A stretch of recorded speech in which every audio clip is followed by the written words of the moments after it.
Have you noticed how simple things feel heavier than they used to?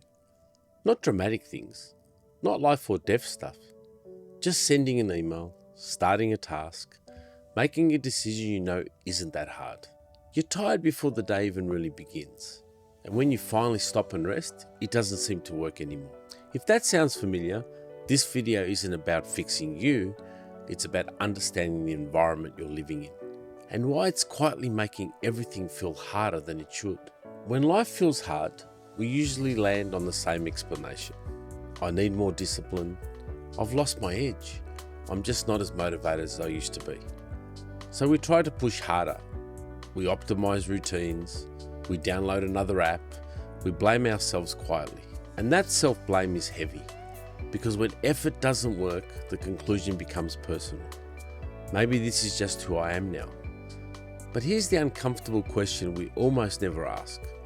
What if the problem isn't you, but the environment you're operating in? Most people aren't doing more than previous generations, but they are processing more inputs, more notifications, more choices, more context switching, more background noise all the time.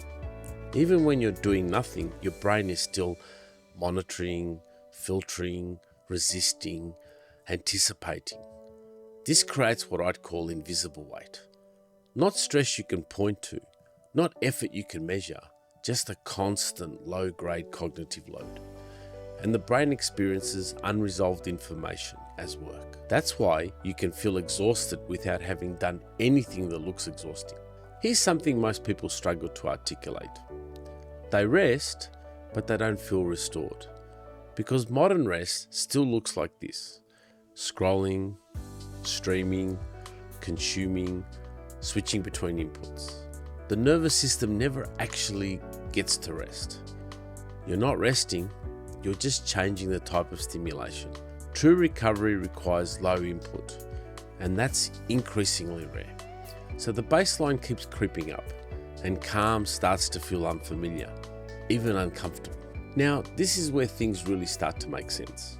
High stimulation environments train the brain to expect fast reward, constant novelty, minimal friction. Real life doesn't work like that. Real life requires delay, repetition, boredom tolerance, effort without immediate payoff. And when those two systems collide, something's got to break. Motivation doesn't disappear, it becomes expensive. The brain asks, why would I invest energy here when I can get easier rewards somewhere else? That's not laziness, that's adaptation. As Carl Newport talks about it in his book Deep Work, focus hasn't become harder because we're weaker. It's become harder because the environment is hostile to it. This is where most advice goes wrong. It tells you to try harder, be more disciplined, power through.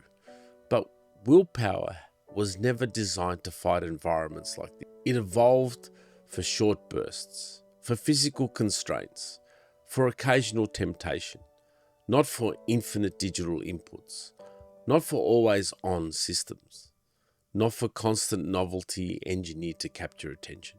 Blaming yourself for struggling here is like blaming your lungs for polluted air. The problem isn't effort, it's exposure. This is the most important reframe in the entire video. If life feels harder, it's not because you're declining. It's not because you lost discipline. It's not because you're lazy. You're responding normally to abnormal levels of stimulation. Oliver Burkeman talks about this in 4,000 Weeks. Time and attention are finite. They're not scalable. They're not optimizable forever. When systems ignore human limits, humans feel like they failed. So what do you do with this? Not a detox, not a reset, not a new productivity system. Just this principle. Reduce stimulation before trying to increase output. One small environmental change. Examples could include fewer inputs before 10 a.m, one room with no phone, one intentionally boring activity each day. Not forever, not perfectly, just enough to let your nervous system remember what neutral feels like. Motivation follows environment, not the other way around. Let's land this. You're not broken, you're not lazy, you're not failing. You're adapting to a world that quietly demands more attention than any human system was designed to give. Fix the environment first. Motivation follows naturally. This week, don't add a habit. Just remove one thing that constantly pulls at your attention. If this video resonated with you, please do not forget to hit the like and subscribe button for future content. Thank you for watching.